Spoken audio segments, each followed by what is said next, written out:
안녕하세요. 오늘도 사연 살롱을 찾아주셔서 감사합니다. 40대 중반의 여성이에요. 저희 집은 제가 중학생 때 아버지가 사업을 하다가 사기를 당해서 하루아침에 반지하로 옮겨가게 됐어요. 엄마는 예전에는 해본 적 없는 일들을 닥치는 대로 하며 가정을 꾸려나가기 위해 애쓰셨어요. 아버지는 한동안 씨름에 잠겨 계시더니 엄마가 혼자 고생하시는 걸 보고 일하러 나가셨다가 교통사고를 당하셨고 며칠 안 돼서 돌아가셨어요. 그 모든 일이 1년 안에 벌어진 거예요. 사춘기로 예민했던 저한테는 너무나도 큰 충격과 상처로 남았어요. 당시 저는 아버지가 너무 순진해서 남을 잘 믿었다고 생각했어요. 그래서 아버지처럼 당하지 않으려면 좋은 대학에 들어가서 좋은 교육을 받아야 되겠다고 다짐하게 됐어요. 그때부터 하루에 5시간씩 자면서 열심히 공부만 했어요. 엄마도 공부 잘해서 대학 가는 게 집안을 일으키는 거라며 저와 동생을 뒷받침해주는 데에 최선을 다하셨고요. 고생하는 엄마가 너무 안타까워서 학원도 수학 과목만 듣고 웬만한 과목은 저 혼자 참고서를 이것저것 뒤져가면서 공부를 했죠. 그랬더니 스스로 깨우쳐가는 방법을 터득하게 돼서 공부하는 게 점점 수월해졌어요.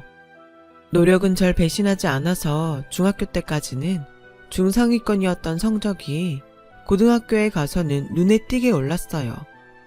고2 때부터는 전교등수 안에 들면서 선생님들도 저를 명문대에 갈 학생이라며 눈여겨보기 시작했죠.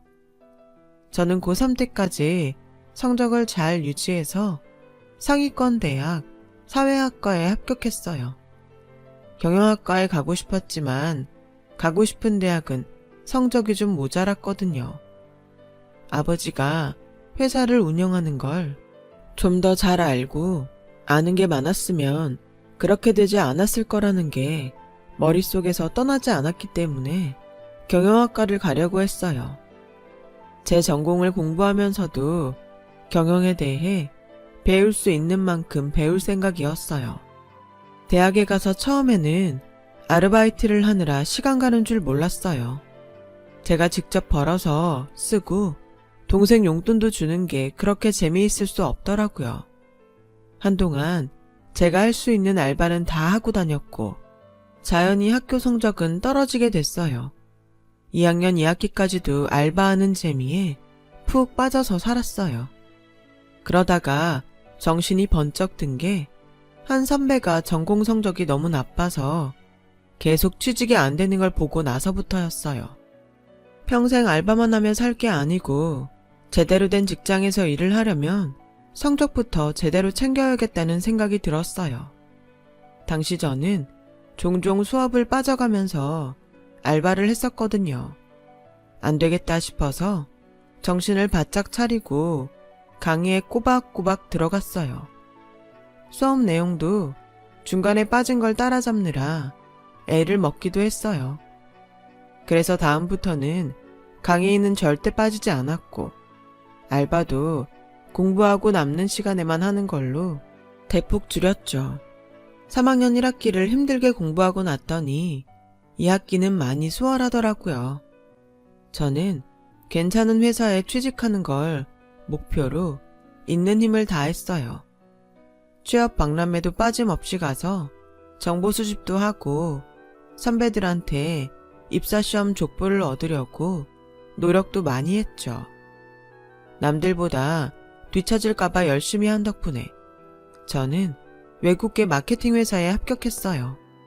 일은 어렵고 야근에 밤새우는 날이 많아서 많이 힘들었지만 첫 월급을 타서 엄마한테 드렸을 때 뿌듯한 기분은 이루 말할 수 없었어요. 우리 딸 신영이 고생 많이 했다. 너무 고마워.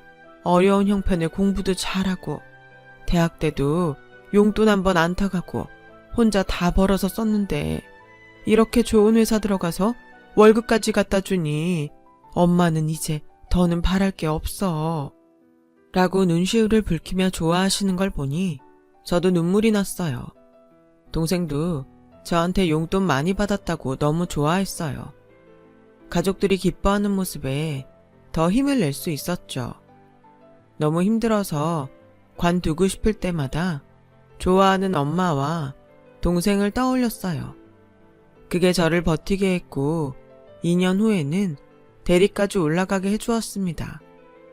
회사 일에 완전히 익숙해져서 야근도 밤샘도 일상이 되자 점점 삶이 지루해지더라고요. 매일 일하고 집에 가고 아니면 퇴근 후 회사 동료들과 한잔하고 집에 가는 게 다였으니까요. 돈 버는 재미도 일하는 재미도 시들해질 즈음에 저는 기타를 배우러 다니게 됐어요. 회사 다른 부서에 있는 동기가 기타를 배운다길래 한번 보려고 따라갔다가 재미있어 보여서 저도 등록을 했죠. 기타를 가르치는 강사에게 마음이 끌렸어요. 강사는 대학에서 실용음악과에서 건반을 전공하고 부전공을 기타를 했다고 했어요. 저는 모르는 음악이라는 세계에 있는 사람을 직접 만났더니 어쩐지 신선한 느낌이 들었고 그 사람이 무슨 말을 해도 흥미가 생기더라고요. 저는 처음 한 달이 끝난 후 3개월 등록을 했어요. 강사한테 관심이 있어서 그런지 기타 배우는 것도 더 재밌는 것 같았고 집에 와서도 연습을 하니까 할 일이 있어서 참 좋더라고요. 저는 강사한테 좋은 인상을 주고 싶어서 코드도 열심히 외우고 한번 진도 나간 건 다시 설명 듣지 않아도 될 만큼 연습을 했어요. 그랬더니 그 강사는 저보고 대단하다고 칭찬을 하더라고요. 박신영님, 정말 대단하세요. 한번 가르쳐드리면 잊어버리지 않고 그걸 그대로 다 해오시네요. 성인 취미반에 이렇게 하시는 분이 드물거든요. 재능이 있으신가 봐요. 별 말씀을요. 그냥 집에 가서 죽어라 연습만 했어요. 다시 설명 듣고 진도 안 나가면 저만 손해잖아요. 그래서 집에 있는 시간엔 거의 기타 연습만 해요. 에이, 남자친구도 만나시고 회사 일도 바쁘실 텐데 어떻게 연습만 하셨겠어요. 겸손하시네요. 저는 남자친구가 없다고 했고 강사는 자기가 괜한 말을 했다며 저한테 몇 번이고 사과를 했어요. 그렇게 사과할 일 아니라고 괜찮다고 했죠. 그리고 다음 레슨날 갔는데 강사가 저한테 데이트 신청을 하는 거였어요. 솔직히 말씀드리면 지난번에 남자친구가 없다고 하셔서 속으로 잘됐다 했어요. 저 박신영님한테 관심 많거든요. 라는 말에 저는 무엇에 홀린 듯이 그 사람 말을 받아들였어요. 사실 저는 외모도 평범하고 누가 첫눈에 좋다고 할 정도는 아니었는데 그때까지 고백을 받아본 적도 없었고요. 그런데 제가 호감을 갖고 있는 사람이 저에게 마음이 있다고 하니 정신이 없었던 것 같아요. 저와 그 사람은 그렇게 만남을 시작했고 1년 이상 사귀는 사이가 됐어요. 엄마는 제가 음악학원 강사를 만난다는 것을 알고 계셨어요. 만나고 6개월쯤 됐을 때 얘기했거든요. 저는 그 남자와 결혼을 하고 싶었고 그런 제 마음을 눈치채신 엄마는 네 남자친구가 음악 강사로 계속 일은 한다고 하지만 정규직은 아닌 거잖아. 난 결혼 상대는 제대로 직업이 있는 사람이 좋은 것 같다. 네가 정 좋다고 하면 어쩔 수 없는 거지만 그 사람 곧 학원 차릴 거래. 원래 음악하는 사람들이 거의 대부분 프리랜서잖아. 음악도 포기하지 않고 하는 거 보면 줏대는 있는 사람 같아. 라고 하자 엄마는 별 수 없다는 듯 알겠다며 한숨을 쉬었어요. 그즈음 남자도 언제 결혼 이야기를 꺼내야 하나 고민하는 것 같길래 만난 지 400일이 되던 날 모른 척하며 근사한 레스토랑에서 밥을 먹자고 미리 예약을 했어요. 제 예상대로 남자는 이때다 하고 제게 프로포즈를 하더라고요. 신영아, 우리 결혼하자. 너한테 정말 잘할게. 라며 14K 반지를 내미는데 저는 그것만으로도 너무 기뻤어요. 그 사람이 레슨하면서 돈을 많이 못 버는 걸 알았으니까요. 저희는 곧 양쪽 집에 결혼 소식을 알리고 준비에 들어갔어요. 남자도 저희 집처럼 아버지가 안 계셨고 남자 어머니는 결혼 당사자들하고 어머니들만 만나자고 했어요. 남자 어머니는 좀 깐깐해 보이기는 해도 점잖고 좋은 분 같았어요. 엄마는 처음부터 많은 걸 포기하신 것 같아 보였지만 어쨌든 결혼을 허락해 주셔서 그해 가을에 조촐한 결혼식을 올렸어요. 남자가 사정이 좋지 않아서 제가 결혼식 때 하고 싶었던 걸 많이 포기하고 정말 소박하게 했어요. 남자가 음악을 하는 게 보기 좋아서 어떻게든 밀어주기로 했어요. 안정적으로 음악을 하려면 경제적인 안정이 중요하고 저보다 못하다는 생각이 들면 안 될 것 같아서 남자 앞으로 음악학원을 내줬어요.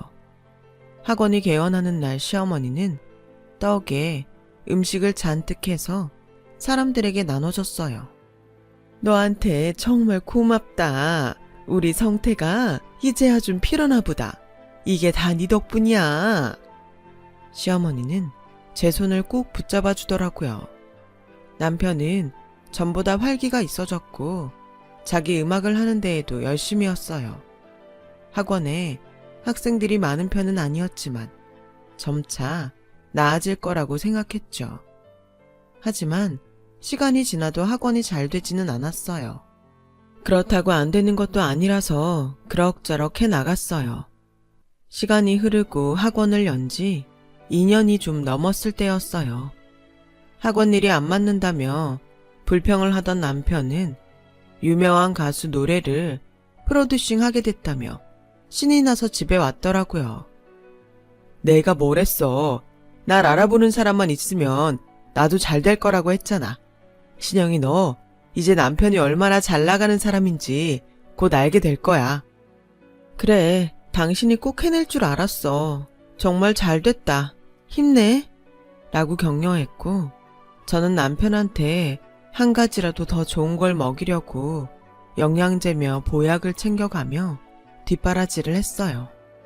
프로듀싱 준비를 하려면 학원 일을 같이 못한다는 말에 학원을 잠시 쉬기로 하고 그동안 남편이 쓸 용돈을 제가 다 대줬어요. 그런데 무슨 일이 있었는지 프로듀싱 하기로 했던 일이 취소가 됐다는 거였어요. 나 같은 사람한테 그딴 대접한다는 게 말이 돼? 아주 웃기는 사람들이야. 남편은 술이 잔뜩 취해서 집이 떠나가라 고래고래 소리를 질렀어요. 녹음실 스태프들과 트러블이 좀 있었던 모양인데 그 문제가 커져서 가수가 남편하고 일을 안 하기로 했다는 거였어요. 지가 잘 나가면 평생 잘 나갈 줄 알아? 아주 지 맘대로 이랬다 저랬다. 사람 갖고 노는 것도 아니고 말이야.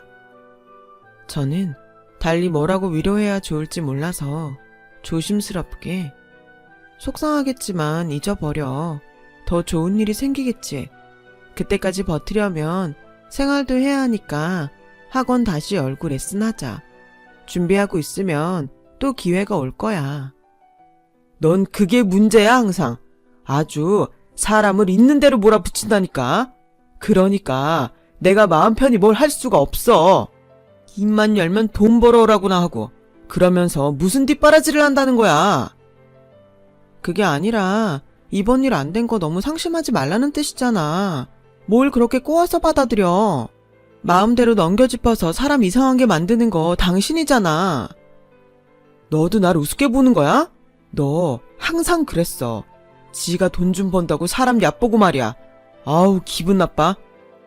라더니 문을 쾅 닫고 집을 나가버리는 거였어요. 너무 기가 막히고 어이가 없었지만 일단 사람이 어디 있는지는 알아야 되니까 연락을 해봤죠. 하지만 남편은 전화를 받지 않았고 나중에는 핸드폰을 꺼놓았어요. 그날 이후로 남편은 학원에서 잔다며 집에 잘 들어오지 않았고 저희 사이는 냉랭해져 갔어요. 제가 아무리 말로 풀어보려 해도 저와 얼굴도 마주치려고 하지 않으니 어떻게 해볼 도리가 없었어요. 시어머니는 시어머니대로 제가 남편 길을 죽여놨다며 저한테 원망을 퍼부었어요. 잘난 며느리 얻지 말라고 주변에서 다들 말릴 때 들었어야 했어. 내가 너무 널 믿은 거지. 네가 이렇게 성태기를 죽이고 앞길을 막는 소리나 해대냐. 걔가 지금 돈 버는 게 중요하니? 자기 작업을 하는 데만도 얼마나 시간과 노력이 들어가는데 그딴 말을 해. 학원 차려준 거 뽕 뽑아먹겠다는 거야 뭐야.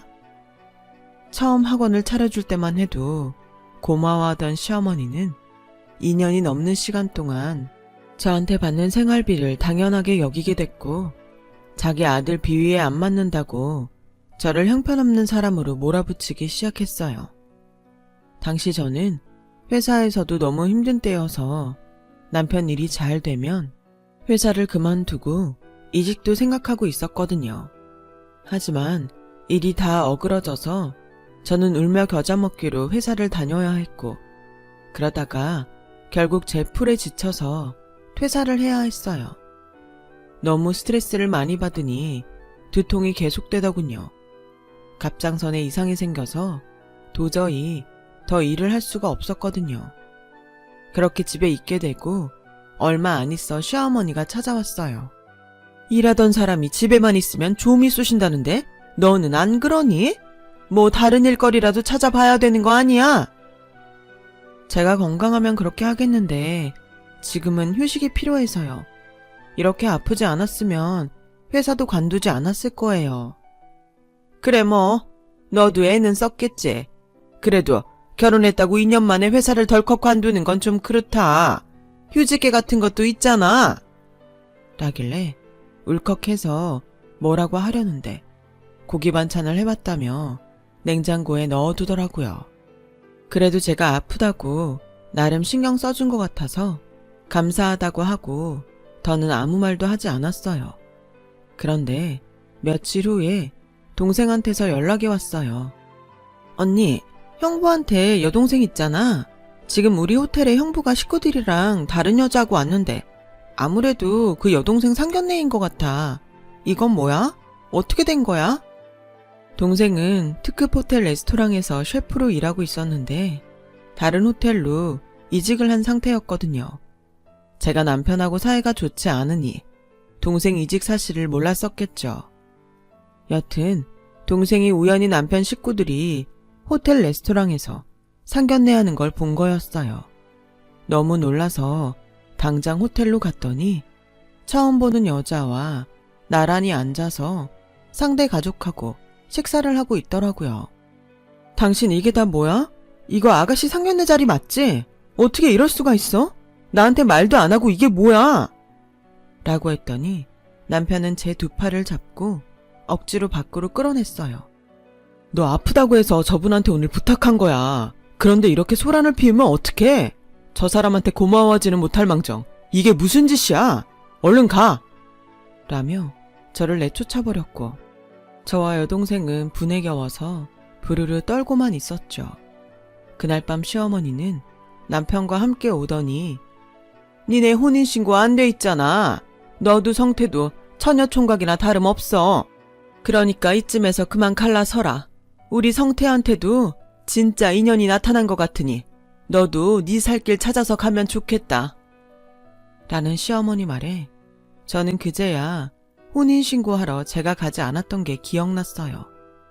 남편은 제가 바쁘다며 자기가 다 알아서 한다고 했고 저는 그 말을 철석같이 믿고 있다가 이렇게 뒤통수를 맞게 된 거죠.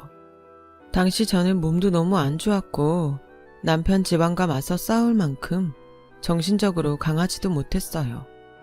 결국 며칠 후 저는 짐을 싸들고 친정으로 돌아왔어요. 학원도 제가 모르는 사이에 남편이 이미 다른 사람한테 넘겼더라고요. 남편 이름으로 학원을 계약했던 제가 바보였죠.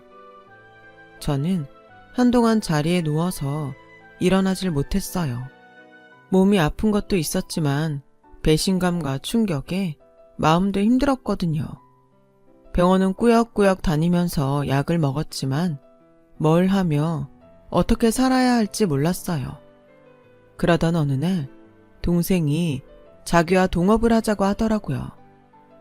나 내 가게 차리고 싶은데 경영은 아는 게 없잖아. 음식은 내가 만들게. 언니가 경영을 맡아줘. 나 그동안 돈도 꽤 모았어. 가게 차리는 건 걱정 마. 혼자서 하는 음식점에 경영하는 사람까지 필요하지 않을 텐데 저를 기운 차리게 해주려고 하는 것 같아서 그 마음이 고마워 알겠다고 했죠. 동생은 캐주얼한 식당을 열어서 젊은 층을 겨냥한 건강한 밥상을 만드는 일에 주력했어요. 저는 원가 절감을 위해서 원산지로 가서 재료를 계약했고 젊은 사람들 감각에 맞는 포스터와 메뉴판을 기획했어요. 그렇게 열게 된 가게는 동생이 열심히 한 덕분에 금방 입소문이 났어요. 엄마가 해준 것 같은 한상 가정식 컨셉이 젊은 직장인들 사이에서 반응이 좋았어요. 가게는 평수를 늘려서 좀 더 자리가 좋은 데로 옮겼어요. 그때 저는 퇴직금으로 받았던 걸 동생한테 줬어요. 이거 그냥 주는 거 아니야. 내가 투자하는 거야. 네가 하는 가게가 아주 잘 될 것 같아서 나도 돈 좀 벌어보려고 그래. 언니가 준 돈 흐지부지 없어지지 않게 내가 정말 꼭 흑자 내도록 열심히 노력할게. 동생은 그 말대로 정말 밤잠을 설쳐가며 가게를 꾸려나갔죠.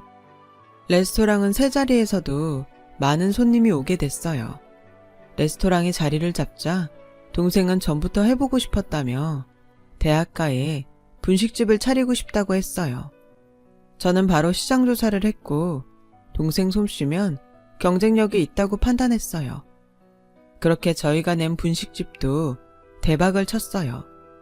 학생들 사이에서도 입소문이 나게 되어서 근처 회사 사람들도 많이 찾아왔어요. 그러자 식품회사에서 저희 분식을 밀키트로 만들고 싶다고 제안을 했어요. 회사와 몇 번의 회의 끝에 드디어 계약을 체결하게 되었습니다. 동생은 아래에 조리사들을 더 두고 많은 일들을 해나갔고 저도 가게들 규모가 커지는 만큼 바쁘게 움직였어요. 식품회사에서 낸 분식 밀키트는 다행히 반응이 좋았어요. 저희는 그동안 모은 자금으로 아예 건물 하나를 사서 음식을 만들고 연구하는 조리장과 가게들을 같이 두기로 했어요. 같은 사람이 운영하는 가게라는 건 손님들이 모르게 하는 걸로 하고요. 한식당 가게와 분식집이 거리가 좀 있어서 동생이 왔다 갔다 하는데 불편했거든요. 저는 시장 조사를 충분히 한 후에 건물을 보러 다녔어요. 마침 적당한 건물이 나와서 동생과 함께 부동산 중개사를 찾아가게 되었죠. 중개사는 주인에게 연락을 한 후에 저희에게 건물을 보여주더군요. 연식이 좀 있어서 여기저기 흠이 있고 낡은 데가 있었지만 조금만 손을 보면 괜찮을 것 같아서 계약을 하기로 했죠. 그러자 중개사는 큰 건을 계약하게 됐다며 기분이 좋다면서 저희에게 점심을 사겠다고 하더라고요. 바로 저희가 계약할 건물에 있는 식당이었어요. 고기를 주로 하는 가게였는데 장사가 잘 돼서 다른 곳으로 옮긴다며 맛이 괜찮다고 했어요. 음식을 주문하고 나오기를 기다리는데 다른 테이블에 음식을 나르던 아주머니가 실수로 제 옷에 국물을 흘렸어요. 저는 바로 물수건을 새로 달라고 해서 옷을 닦았고 주인은 그걸 알고 바로 와서 저한테 사과를 했어요. 할머니, 진짜 자꾸 이러실 거예요? 한두 번도 아니고 계속 실수하시면서 손님들한테 사과도 안 하면 어떻게 해요? 라며 주인이 짜증을 내자 할머니 소리를 들은 직원은 그제야 겨우 저를 제대로 보며 미안하다고 하더라고요. 저는 그 할머니를 보고 너무 놀라서 잠시 말을 잊었어요. 제 동생도 마찬가지였고요. 그 사람은 바로 전 시어머니였거든요. 시어머니도 저를 알아보더니 놀란 얼굴로 허둥지둥 주방 쪽으로 들어가 버렸어요. 주인은 불쌍해서 써줬더니 맨날 제 멋대로라며 주방에서 뭐 할 줄 아는 게 있냐며 나오라고 하더라고요. 저희는 너무 놀라서 밥도 먹는 둥 마는 둥 하고 나왔어요. 중개사와 다음에 주인을 만나서 계약하기로 약속을 하고 돌아가려는데 뒤에서 누가 제 팔을 꽉 잡는 거였어요. 얘, 너 신영이 맞지? 세상에, 이렇게 만나다니 어떻게 이런 일이 있니?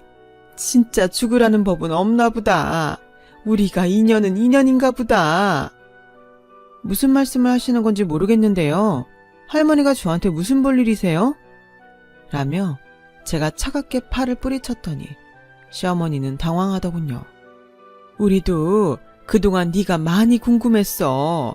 근데 연락도 안 되고 어디 있는지 알 수가 없어서 못 찾았지 뭐냐. 이렇게 다시 만난 거 보니 다 하늘의 뜻인 것 같다 얘. 네가 우리 돈 좀 마련해 줄 수 있겠니?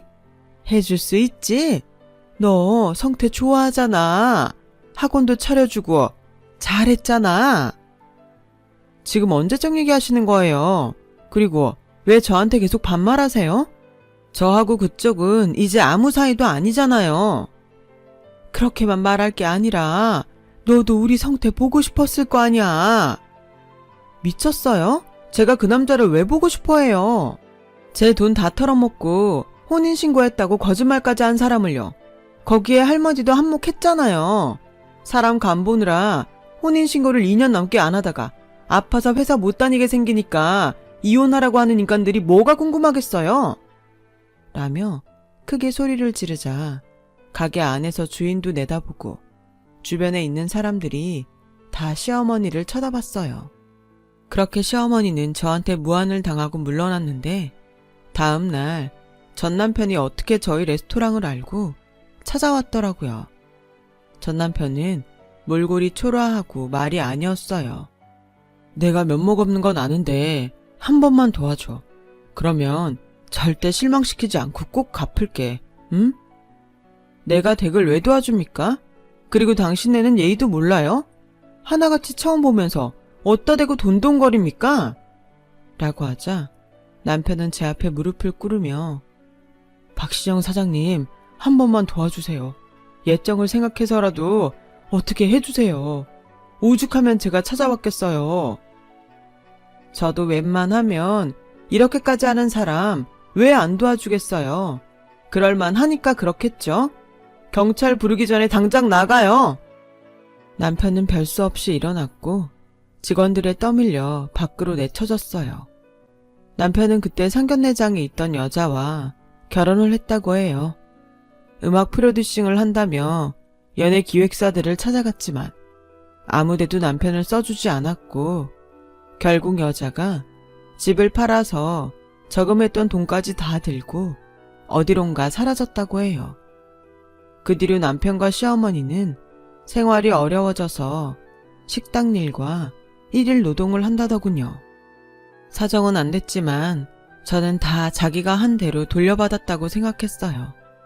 그날 거기서 시어머니를 만난 것도 저보고 더 억울해하지 말라고 그 사람들 사는 걸 보여주려고 그런 것 같았고요. 남편과 시어머니는 그 후로 저희를 찾지 않았어요. 어디서 어떻게 사는지도 모르는 채 이렇게 세월이 흘렀네요. 저와 제 동생은 그동안 결혼을 했고 각자 가정을 꾸려서 행복하게 살고 있어요. 물론 가게도 잘하고 있고요.